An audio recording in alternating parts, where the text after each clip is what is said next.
Hi guys, and welcome to the Kosher Vids podcast. We have a couple guests here today. We got Huda Kripko, my man. We got Yossi Greenspan. Thank you, Akiva, for having us. Thank you. And yeah, so we're gonna have some discussions today on a couple different subjects. But number one is about Kosher Vids, the nature of Kosher Vids and what goes on in Kosher Vids, how it works, who's it meant for. Do me a favor, let me ask you some questions. Let's get a dialogue going. Let's go. We're going to pick your brain a lot. Kosher Vids has made you a very rich man. Monetarily, aside from being a man of the people, yes, it has made me rich in simcha. I am a happier person because I get to help out people's lives, teach them good lessons, halachas and hashkafas. No, I'm saying more monetarily. You're a very monetarily. I don't know about. I'm not sure. So I guess what I'm asking is, as of now, Kosher Vids does not make any money. We lose money. I guess what I'm asking is, but we're always looking for a sponsor. If any of you want to sponsor, was the money the initial goal, or no? Was that a absolutely not? No. So let me just make it clear that the reason why I started Kosher Vids is because I first of all wanted to learn how to do videography. And I wanted to get a bit better at shooting videos and stuff like that. I really love telling stories through videos. And I decided to make it a project that would help out other people. The way to learn is to shoot. And the project that I chose was something that I think helps other people, learn different lessons, cool ideas, hashkafa, halacha, with some entertainment in it and humor. So that was the real point of it. It's really to learn. That is. Yeah, so that's the main point of it, to learn how to do videography, but at the same time to educate people and to help them have a good time. That's wonderful. That's a great thing, and we thank you for that. Another question. Yeah. Hit. Yeah, like how much work would you say goes into your average Kosher Vids production? Okay. A 3-minute YouTube video would translate to about how many hours of preparation and filming? Good question.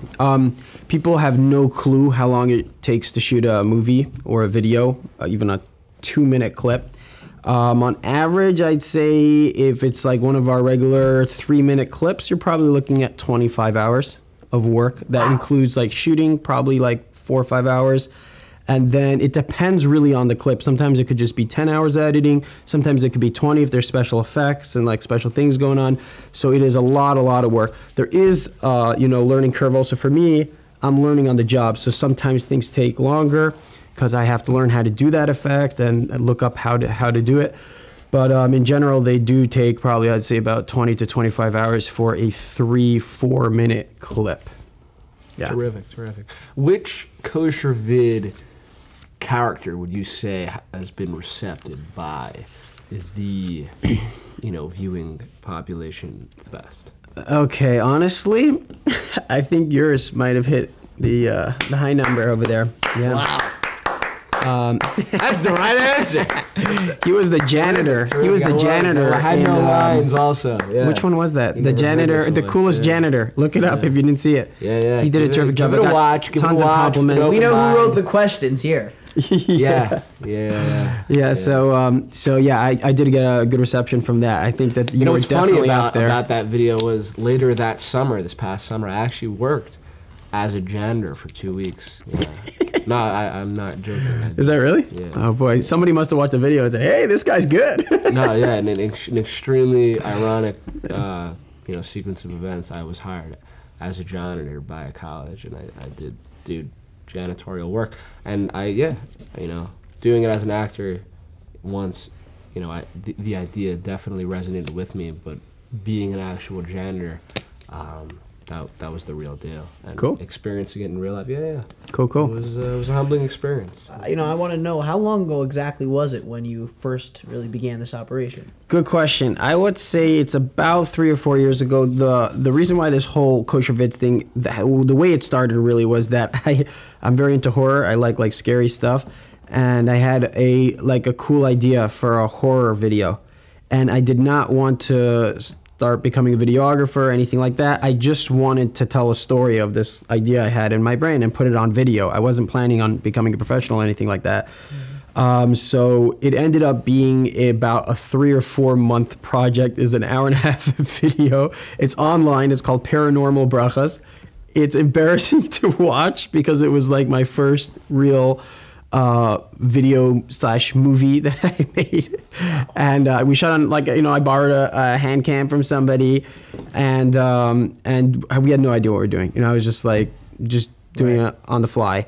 But that, like, once I finished that, then I was like, hey, that was kind of fun. Let me try it again. And, I tried another video, and then I said, hey, let me make a project out of this that, we could spread out to the world, and, hopefully it'll become super popular and people will gain from it. And that's how Kosher Vids started. So one last question. That is thing, yeah. So who was really your inspiration? How did this really come into play? Who is the inspiration?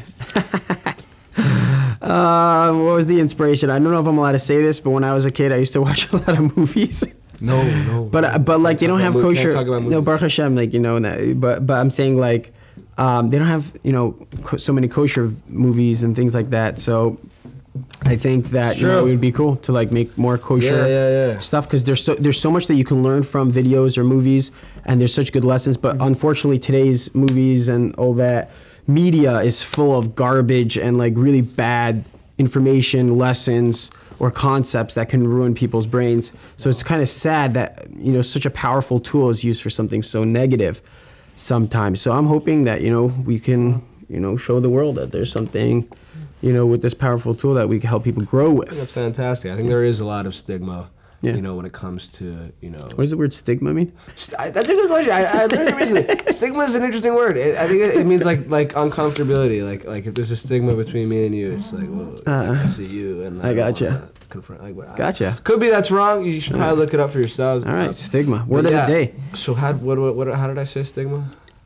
There's a lot of in regard to movies and other media outlets, just in general, because what you are saying, film is a terrific platform, which every time someone presses play on their touch screen, they're opening their mind to someone else's idea, sounds and all that. But yeah, so I think what you're doing is terrific. I say thank you. I say chazak. Will do. What you're doing is great. And yeah. Cool. All right. So today's lesson, we're going to be talking about racehorses. Okay. I was in camp this past summer, and one of the boys came back and said that he just went to a farm that had a $500,000 racehorse. Okay. And this reminds me of this. I think it was from Rabbi Yom Tov Glazer. This great lesson about racehorses that he said. If you had a $500,000 racehorse, okay, $500,000, okay, this thing's meant to race the craziest races in the world and win you great money. Would you have it 1 week before the race stay up until 4 in the morning eating popcorn, chocolate, and smoking cigarettes? I don't think so. Why? Because it's a $500,000 racehorse, and that's not how you treat a $500,000 racehorse, right? It's got special diets and crazy things. You don't treat a $500,000 racehorse like that. Now, my question to you is like this. How much are you worth? Okay? Let me ask you, Huda, let me ask you, right? You. How much would you pay? How much would you take if I would chop off your arm? $1 million? If I give you $1 million, would you allow me to chop off your arm? No. Okay. If I give you 2, 3, 4, would you allow me to chop off your arm? No. Why? Because your arm is worth more than $4 million. Okay. Now that you have 2 arms, 2 legs, 2 eyes. Okay. Eyes are the best, man. Yeah. So let's say at least we're dealing with $1 billion machine. You're literally walking around with $1 billion machine. I mean, like this thing over here, these hands that can move. It's $1 billion machine. It's a very, very expensive machine that you have. You walk around with all day long. Now, this machine is obviously given to you to race. It's a racehorse. It's an expensive machine for a purpose. You're supposed to race. So does it make sense that people use this machine to fill up on candy, popcorn, stay up till 4 in the morning, watching TV shows, wasting electronic cigarettes, smoking electronic cigarettes? You have a racehorse. You have $1 billion machine. That's not how you treat $1 billion machine. You know, I forgot who I heard this from. It was a genius line, and that is, if a person's smoking, if the smoker would know who is the person that is doing the smoking, he'd stop smoking. Okay? If that person would figure out, he'd get down to it. Who is this guy that's smoking? Who is he? He's $1 billion machine. He'd stop smoking, because that's not how you treat a $1 billion machine. You wouldn't treat a $500,000 racehorse like that. Don't treat your body like that.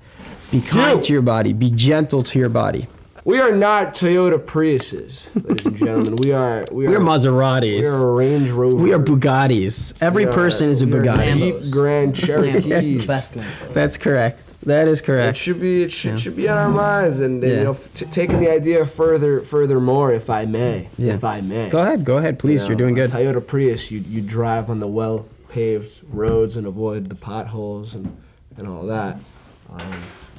But think of yourself as more of a rugged, you know, vehicle that could take a little more. It could take a challenge. You know, you can go off-roading.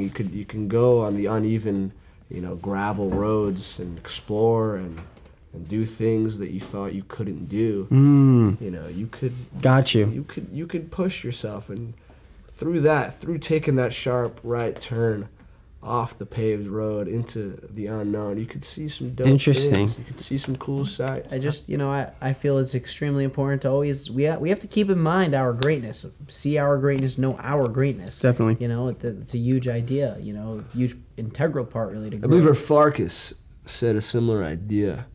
He said that if we would believe in Hashem even a little bit as much as he believes in ourselves, the whole dynamic would look a lot different. You know, Modan lefanecha melchai v'kain shechazar to be nishmasi b'chemla. Rabba munasecha in me. Not Rabba munasecha, my amun is great in Hashem. Absolutely not. Rabba munasecha is his amuna in me.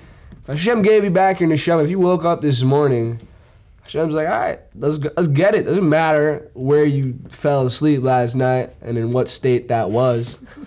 You know? And what state you woke up this morning. If you're alive, you better get going. If you're alive and kicking, let's get going. You're given another chance. It means you were handed it back. All right. And you were like, let's get it. I like that. That's cool. Some cool ideas. Hope they were receptive by yourself. Yeah. And all those really watching cool. with you with an open mind. Yeah. An open heart. And much blessing. Oh, the Pittsburgh shooting. Things that happen need to be discussed. 100%. If something like that big happened, there's a lesson to it. There's a reason why Hashem sent it. You have to, when there's big world events that happen or disasters, you have to take a lesson from it. It's a mushal. It's meant to teach you a lesson. There's something that it's there to teach you. Something either that we're doing wrong, we got to improve on. Something, and every person could take his own lesson from it. I'm not saying there's one lesson. Every person takes what he sees from it. I want to tell you that it says, I was reading Mesilas Yesharim the other day, and it was saying that that Shlomo HaMelech, he passed by, I think it was Shlomo. I hope it was Shlomo. I think it was Shlomo. He passed by the field. We here at Kosher Vids hope that it was Shlomo. We hope it was Shlomo. Yeah.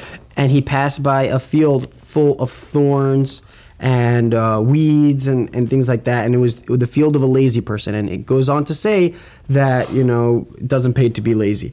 But what's interesting is it says that Shlomo walked by, and I forgot the exact lashon, I apologize, but it was something on this line that he passed by and he thought to himself about the situation. How many of us pass by situations and we don't think about what to learn from it? Many, probably thousands of people, I don't know, thousands, hundreds of people probably passed by that same exact field and did not take any single lesson from that field. Shlomo passed by this field and said, whoa, what can I learn from this? Everything in life to him was like a mushal. He was always trying to learn things from other things, because everything in this world is really a mushal. Okay, we could learn lessons from anything. You could learn lessons from your hand, chesed, right? You could learn chesed. You could learn anything from your different limbs, from the world, from the sun, from the moon, from rocks, from ocean, from water. You could learn humbleness. Okay, you can learn tons of lessons. You just have to sit there and think and say, what is Hashem trying to teach me by creating this flexible water that goes to the lowest place and doesn't mind if something comes into it, just allows it in, it forms around it, doesn't fight back. Water, humbleness, right? It teaches me humbleness, right? Why did Hashem create it? It teaches me humbleness. Okay, so if you just look, you will see a lesson. And I think that's why you're just tying it in, why it's so important that if such a big event like this happens, you got to learn something from it. Yeah. You can't just let it fly by. All right, what else do we have to talk about? Oh, Tati, my king.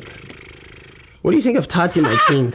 That is an insane song. If you guys didn't listen to it yet, you should. It's on YouTube. It's called Tati My King. Check it out. By Dovid Eddel. An awesome kid. So pick me up, help me stand, don't let go of my hand. Tati my king, Father I play. It has already 70,000 hits, I think. And counting. 70,000 and counting. It's yes. Plus your hit, which Yes. an absolute gem. Go hit it. It's all, is, all you watching very it. deep song. Okay. When are you coming out with your single? Oh, Oh wow! I well, mean, you're not supposed to know about that. He does really cool stuff. He has one called The Truckloads of Chesed. No, Truckloads of... Shefa. Shefa! He has a song Let's that talk goes... about this idea. No, wait. Okay, yeah. But wait. Can we just let them give a little preview of the song? It goes... How does it go? Shefa, Shefa, Shefa. Oh! Shefa, Shefa, Shefa, Shefa. Truckloads of Shefa today. How does it go? How does it go? Shefa. To all the other Shefa. Shiva. Yeah, Shefa has this concept of just an abundance. Like, everything is better with more of that. So if you had, like, lo mein, it'd be dope if you had a plate of it, but what if you had a pan of it? Right? So kind of like blessing. Got it. If you could see a blessing, you could see a little bit here and there, but you could open your eyes and see like, whoa, everything Hashem gives you. Is just And then, like, enough what would it be abundance. like if you had a truckload Yeah, of Shefa? so yeah. So a truckload of abundance. Truckload. Wow. Yeah, it's in the song. Truckload. It's like so much. There's like there's only so many tabs you can be on your laptop, right? And some of them could be good, some of them could be bad. But like in our lives, there's so much good filling up all the tabs in our mind that you almost like don't have to be worrying about things that don't matter, things that are stressing you out, because there's so much good. And once you learn to widen your lens, you could have an eye in tub once you broaden that and learn to see the chef. I like that. That's a good thought. It's like a terrific thing. Oh. Be kind. Yeah. Kindness is dope. Yo, All can I right. do- Should we sign off? Can I do a retake on the roller coaster, Marshall? For sure. Yeah. Okay, wait. Okay. Let's just be like. Okay. 1 second.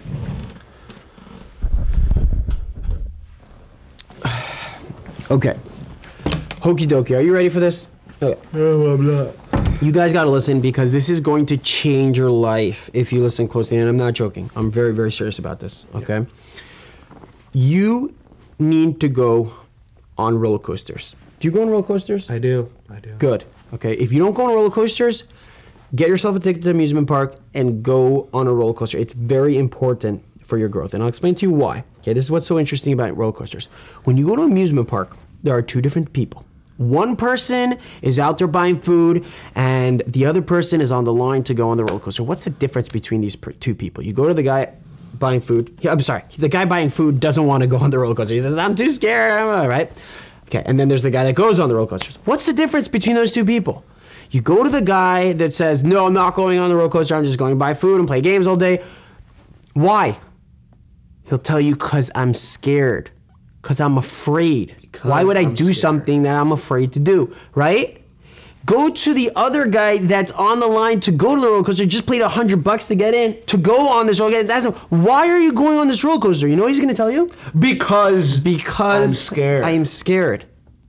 What? That doesn't make any sense. So if you're scared, that keeps you away from the roller coaster, or it makes you do the roller coaster. What's going on over here? And the answer is, it's right. The answer is that the same exact fear that could keep you away from accomplishment and that brings you down and that makes you scared and brings the icky feeling inside of you like, oh, I'm going to run away from this situation. That same exact energy is energy that could be like, whoa, this is life. This is fun. This is exciting. It all depends how you view fear. That's right. Fear could stand for two things. Yeah. It could stand for forget everything and run.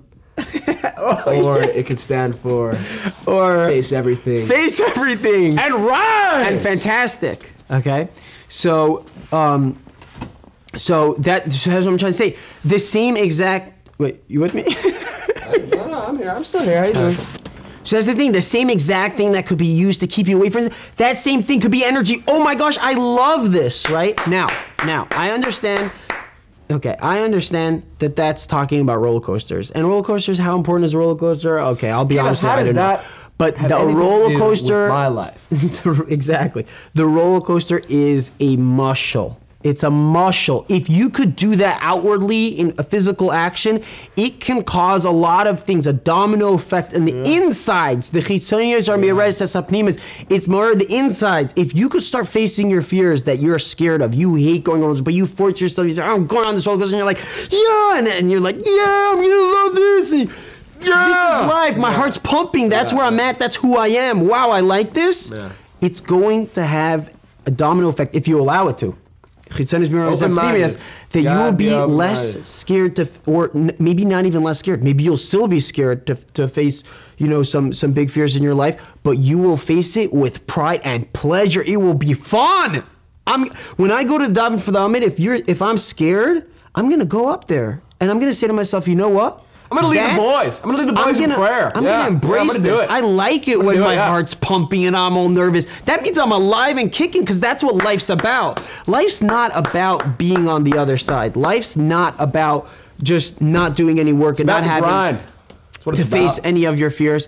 It's about being in the grind. It's about being in that situation that your heart's pumping and you're fighting and you're not sure, are you going to be successful? Are you not? Are you going to fail? Are you not? Even just day-to-day things like, opening a new business. You're not sure. Maybe I'll lose all my money. Maybe I'll lose everything I ever had. Is it going to work out? Is it not? And then you do it anyways and you stick through and you're loyal to your ideas and you pull through and boom, wow. That's who you are. You are what you accomplished through fear, through facing the fear and coming out the other end. You are nothing else. And I want to tell you like this. When you come to Shemayim, okay, let's say you have a guy who's a very good-looking guy, charismatic, cool guy, right?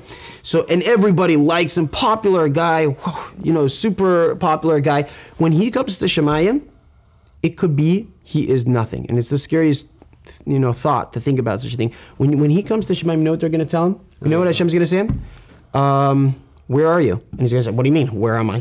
Here I am, beautiful face. I go straight to Gan Eden. And a charismatic, you see how many friends I have? You see how popular I am? I'm a cool guy. Hashem's going to say, that face isn't yours. He said, that's mine. I gave it to you to borrow. It was just a tool. I gave it to borrow to see what you can build with that. What did you build with that? What does build mean? Facing fear, going through places where you're uncomfortable, you have to be vulnerable, you're not sure if you're going to be successful, you do it anyways and you persevere.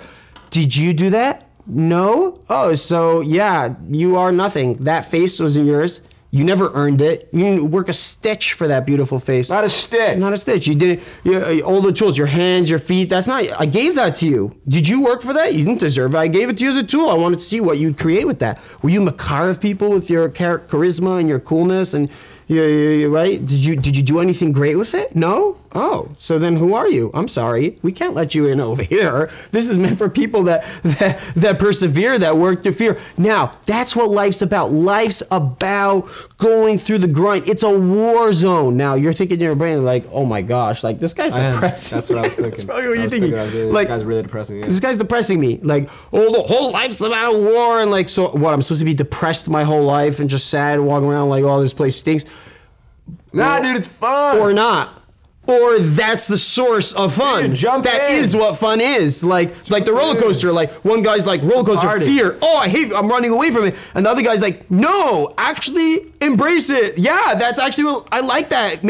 That's where I am. That's who I am. That's my life source, alive and kicking. And he runs, he embraces it.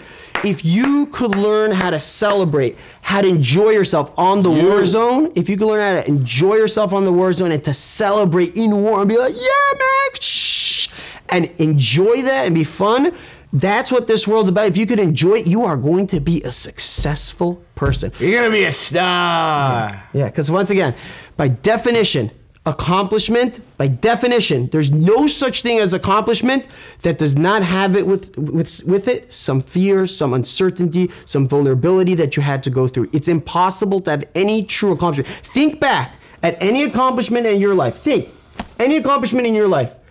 Did you ever not have some uncertainty, some vulnerability, some fear involved in it? It's impossible. It wouldn't be an accomplishment. It's not a true accomplishment. Yeah. You did? I did, yeah. What is it? Oh, one time I wanted to swim in the deep water. Yeah? And the lifeguard actually had to jump in. It was bad. But I still did it. And Did you get back in the water afterwards? I threw up all the water that came in through my nose. Can you swim in the deep I felt now? very good. I don't know. Since then, no, I'm kidding. I think I could probably swim a little bit. All right. Okay. So there you have it. Okay. He faced it. He failed, but he got back up again and went back into the grind. And he said, "You know what? This is fun. I like being scared. Yeah, because that's what you have to do to accomplish in life. Yeah. And I'm not saying do anything stupid or dangerous or whatever it is, but I am trying to say Watch yourself. Definitely inside a person has to go through this, that you are going to have to face situation. You're going to have to face people. You have to introduce yourself to people that you're not sure. Maybe he's going to reject me. Maybe I'm going to get rejected by this guy. Maybe he's not going to like me, right? Perhaps. And you're going to go, and if you're like that, you'll never have any friends. You'll never be successful in business, in learning to go over to Chavrusa and say, hey, you want to learn with me, right? If you're scared but if you're like, I like that. I like when I'm vulnerable. I like when I'm not sure. That's what life's about. You are going to accomplish much more, and you are going to have a much greater life. That's what I have to say. What do you think about that? Very cool. You mentioned the word vulnerable, which I think... Brene Brown. If you did not listen to Brene Brown, it's a must listen to. It's on YouTube. Don't worry. It's one of the better things that you can listen to on YouTube. It's Brene Brown. And unbelievable, her TED Talks and stuff like that, insane about relationships, about how to be a real person, how to accomplish in life. It's unbelievable. Suggested by rabbis to listen to. Yeah. There you go. Yeah. Rabbi Yitzhak Brownstein, Rabbi Kalish is very into. Cool. As others, also Charlie Harari is a big Brene Brown fan. Terrific. Okay. I'm glad we had that discussion. I'm glad we had this talk. I'm glad you could listen to us talk. This is dope. Oh man, check it out. It was good talking with you guys tonight. This was cool. Time. If you enjoyed this, come back because we may do it again. Yeah, comments below. It's cool because we're always having cool discussions, and we decided, hey, why not? Let's video. Yeah. Okay. Yeah. And we'll work on it. Yeah. We'll get better. It's our first one. We'll get better.